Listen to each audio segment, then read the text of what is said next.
अज़ीज़ तलबा व तालिबात, अस्सलामु अलैकुम व रहमतुल्लाहि व बरकातुहू। उम्मीद करती हूँ सब बिल्कुल खैरियत से होंगे। और अब तो स्कूल भी स्टार्ट हो चुकी है 10th और 12th की, तो बहुत सारे बच्चे तो आ भी रहे होंगे स्कूल। लेकिन हमारा जो ऑनलाइन एजुकेशन है वो तो जैसे चल रहा था वैसे ही चलेगा। 11 सबक मुकम्मल हो चुके हैं हमारे, है ना, हमारी उसी की अगर हम बात करें तो। और आज हम एक नया चैप्टर स्टार्ट करने वाले हैं, हमारा लास्ट चैप्टर, जिसका नाम है धंधाकीय पर्यावरण, बिजनेस एनवायरनमेंट, कारोबारी माहौल। तो हमारे मन में सवाल होगा कि टीचर ये कारोबारी माहौल यानी क्या, बिजनेस एनवायरनमेंट यानी क्या।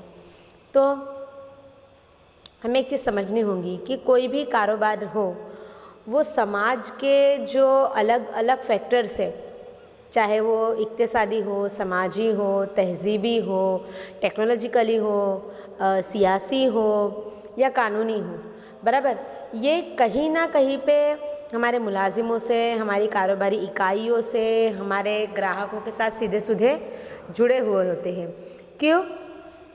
क्योंकि हमारा जो लास्ट अगर हम मकसद देखें वो तो ये पहला ये छेल्ला बार हमारा जो मकसद है वो तो यही है ना कि हम हमारी जो प्रोडक्शन है उसके ज़रिए हमारा जो समाज है उसकी खिदमत करें, है ना। हमारी जो कारोबारी इकाई है उसमें लोगों को रोज़गार फराहम करें, बराबर। और इसके लिए हम क्या करते हैं, कच्चा माल खरीदते हैं, किसके पास से? समाज के पास से, समाज के लोगों के पास से ना। हमारा कंपटीशन किसके साथ होता है? समाज के लोगों के साथ होता है। तो आप देखो, आपको कंपटीशन के लिए, अपना माल बेचने के लिए, कच्चा माल खरीदने के लिए, अपना माल बनाने के लिए, अपने माल की पब्लिसिटी करने के लिए, कोई भी काम आप देखो, आपको इन सब के लिए किसकी ज़रूरत पड़ेगी? समाज की ज़रूरत पड़ेगी। और ये जो सारे फैक्टर्स है, ये जो फैक्टर्स का गिरोह है, इस फैक्टर्स के गिरोह को हम धंधाकीय पर्यावरण या कारोबारी माहौल कहेंगे। अब ये जो कारोबारी माहौल है इसमें एक बात मुकर्रर है कि इसमें हमेशा बदलाव होते रहते। जैसे आपके यहाँ काम करने वाले मुलाजिमों में बदलाव होंगे, आपकी जो कस्टमर्स है उनमें बदलाव होते रहेंगे, बराबर। तो हम अगर माहौल के मुतालिक बात करें तो हमें कारोबारी इकाइयाँ 3 किस्म की देखने को मिलती है। अगर हम माहौल के मुतालिक बात करें तो हमें 3 किस्म की इकाइयाँ देखने को मिलती है। सबसे पहले कि जो बैरूनी माहौल का पहले से अंदाज़ा लगा ले और अपनी कारोबारी इकाई में बदलाव कर ले, ये हुआ पहला। दूसरा कि जो बदलाव आ जाए, मतलब पहले बैरूनी बदलाव आ जाए माहौल में, उसके बाद वो अपनी कारोबारी इकाई में बदलाव करें। और तीसरा कि जो कारोबारी माहौल में बदलाव आने के कुछ वक्त के बाद अपने कारोबार में बदलाव करें, है ना। कितने किस्म की इकाइयाँ देखी हमने? 3 किस्म की। पहले क्या कर रही है, कारोबारी माहौल बदलने से पहले बदलाव ले आती है, वो अंदाज़ा लगा लेती है। दूसरी क्या करती है कि भाई बदलाव आ रहा है तो खुद में बदलाव ले आती है। और तीसरी क्या करती है कारोबारी इकाई कि पहले पूरा कारोबारी इकाई में बदलाव आ जाता, कारोबारी माहौल में बदलाव आ जाता है, उसके बाद अपने अंदर बदलाव लाती है। तो इससे हमको एक बात तो बिल्कुल अच्छे से समझ में आ गई कि हमारा जो इक्तिसादी है, समाजी है, तहजीबी है, टेक्नोलॉजिकल है, सियासी है, ये सारे जो फैक्टर्स है इन सब का शुमार कारोबारी माहौल में होगा। क्यों?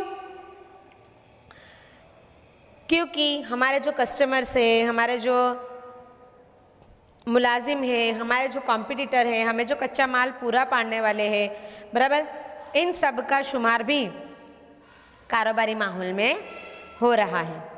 और हमें एक बात समझनी होगी कि कारोबारी माहौल हमारा एक ऐसा गिरोह है कि जिसमें आप बिल्कुल नए नए मौके और नए नए मसाइल जिसमें पैदा होते हैं, और हमें इन नए नए मौके और इन नए नए मसाइल को नोट कर कर उनमें बदलाव लाना होता है, बराबर। क्योंकि कारोबारी माहौल में बदलाव के ऊपर किसी एक अफराद का, किसी एक कंपनी का, किसी एक मुलाजिम का या किसी एक सनत का बस नहीं चलता।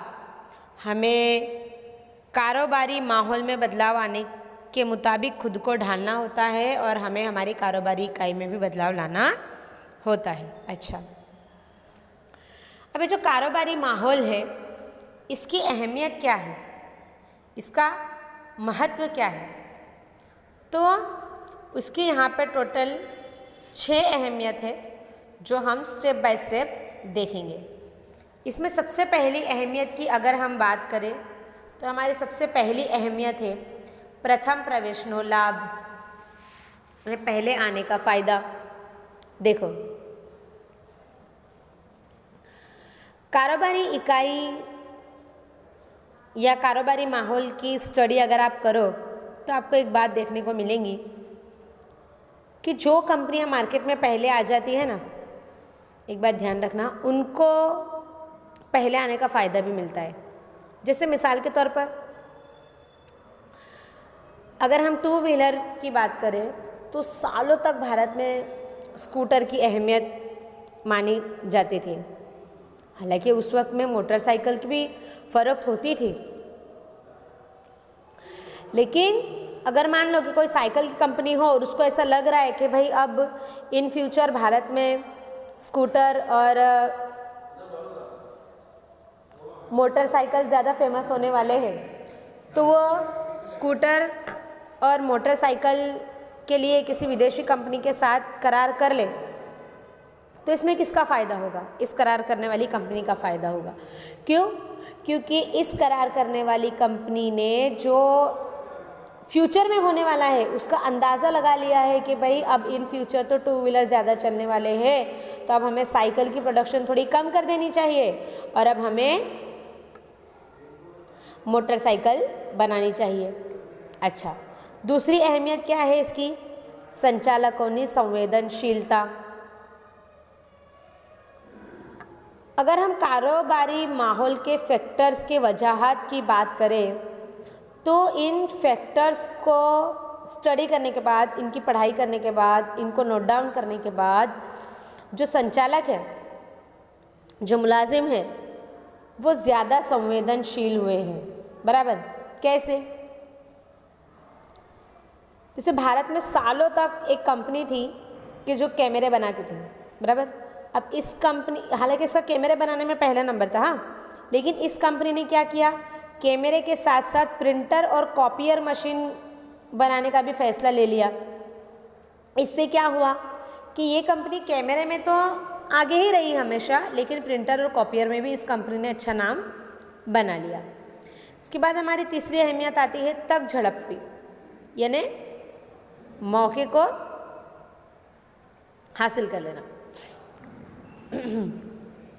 कभी कभी कारोबारी माहौल में जो बदलाव आते हैं ना, उससे हमें फ़ायदा भी हो जाता है। जैसे अगर आप इंटरनेशनल बाज़ार में क्रूड ऑयल के भाव देखो कि इंटरनेशनल बाज़ार में क्रूड ऑयल के भाव बढ़ते हैं तो पेट्रोल और डीजल भी महंगे होते जाते हैं, जिसकी वजह से कैसे मोटरसाइकिल की मांग बढ़ी थी बाज़ार में कि भाई जो कम पेट्रोल पीती हो, जिसमें कम पेट्रोल ज़ाया होता हो, ठीक है। तो अब इसकी वजह से कंपनीज कैसी मोटरसाइकिल बनाने लगी कि जो कम पेट्रोल, तो मतलब जिसमें जाता ही हो, साथ में जो वज़न में हल्की हो और मजबूत हो।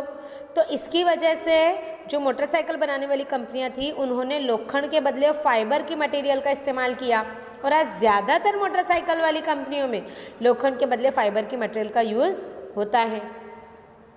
इसके बाद हमारा चौथा पॉइंट आता है भय स्थानों की ओळख, कि जो कारोबारी माहौल में बदलाव आता है तो ये कभी कभी हमारे लिए मतलब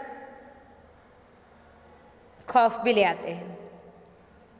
जैसे भारत में अगर हम कुछ बरसों पहले की बात करें तो रेडियो बहुत ज़्यादा फेमस थे, खासकर जब ये शुरुआत में आए थे तब।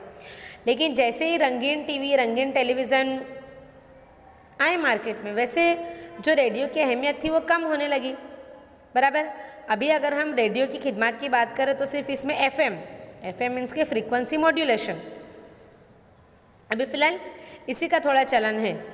बाकी आप देखो कि एफएम में म्यूज़िक जो की होता है, ठीक है, रेडियो जो की होता है, तो ये एमजे और आरजे रेडियो जॉकी और म्यूज़िक जॉकी जो है, इन्होंने वक्त के साथ साथ खुद के अंदर बदलाव किए। क्यों बदलाव किए? कि भाई ताकि जो रेडियो है इसको लोग पूरी तरीके से ना भूल जाए, क्योंकि रेडियो का ऑप्शन है लोगों के पास, क्या है? टेलीविज़न है, टीवी है।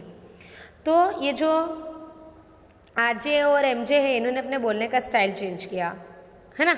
क्यों चेंज किया? ताकि भाई लोगों के पास जो दूसरा ऑप्शन है, लोग उसकी तरफ राग़िब हो जाएंगे, तो रेडियो का क्या होगा। इसके बाद आता है नीति विषयक निर्णयों में उपयोगी। कई बार ऐसा होता है कि पॉलिसी के मुतालिक फ़ैसले लेने हो तो हमें कारोबारी माहौल की जो समझ है उसको क्लियर करना पड़ता है। जैसे अगर हम भारत की बात करें तो भारत में आज़ादी के बाद जो बीमा उद्योग था, जो बीमे की सनदें थी, इनका राष्ट्रीयकरण हुआ, बराबर। और यही नहीं बल्कि 1991 के बाद तो निजी शोबे में भी बीमा कंपनियों के वजूद को अहमियत दी गई। यही नहीं बल्कि जो FDI था, फॉरेन डायरेक्ट इन्वेस्टमेंट, इनको भी अपनाया गया, है ना। तो इसी तरह जो पॉलिसी मुतालिक फ़ैसले होते हैं वो लेने में भी कारोबारी माहौल हमको हेल्प करता है। इसके बाद सतत अभ्यास कि जो कारोबारी माहौल है ये मुलाजिमों को हमेशा कुछ ना कुछ नया सीखने के लिए मोटिवेट करता है कि आपको हमेशा कुछ ना कुछ नया सीखना चाहिए। जैसे मिसाल के तौर पे अगर आप कंप्यूटर का शोबा देखो तो इसमें हर रोज़ नए नए सॉफ्टवेयर और नए नए हार्डवेयर की खोज होती रहती है। तो इसके लिए आपको हमेशा अपडेट रहना पड़ेगा कि भाई कब कौन सी नई चीज़ ढूंढी गई है, तो आपको अपने आप को अपडेट कर कर रखना पड़ेगा। अच्छा, अब ये तो हुई उसके अहमियत की बात। अब हमारा नया टॉपिक आता है जिसका नाम है धंधाकीय पर्यावरण परिबल, फैक्टर्स अफेक्टिंग बिजनेस एनवायरनमेंट। कि ऐसे कौन कौन से फैक्टर्स हैं जो बिजनेस एनवायरनमेंट पे असर करते हैं। तो दो फैक्टर्स है, एक है आंतरिक परिबलों, दूसरा है बाह्य परिबल, यानी कि अंदरूनी फैक्टर्स और बैरूनी फैक्टर्स। तो पहले हम अंदरूनी फैक्टर्स देखेंगे। अंदरूनी फैक्टर्स में किस किस का शुमार होगा? अंदरूनी फैक्टर्स में कारोबार के मकसद, मुलाजिमों के काम करने का ढांचा वगैरह, इनका शुमार होगा। जबकि बैरूनी फैक्टर्स में किस किस का शुमार होगा? बैरूनी फैक्टर्स में सारे हमारे इक्तिसादी, समाजी, तहजीबी, टेक्नोलॉजिकली, सियासी, इन सारे फैक्टर्स का शुमार होगा। तो आज हमने क्या देखा? आज हमने देखा कि धंधा क्या पर्यावरण यानी क्या, उसकी अहमियत और उसके ऊपर कौन से दो फैक्टर्स की असरात पेश आती हैं, वो फैक्टर्स हमने देखे।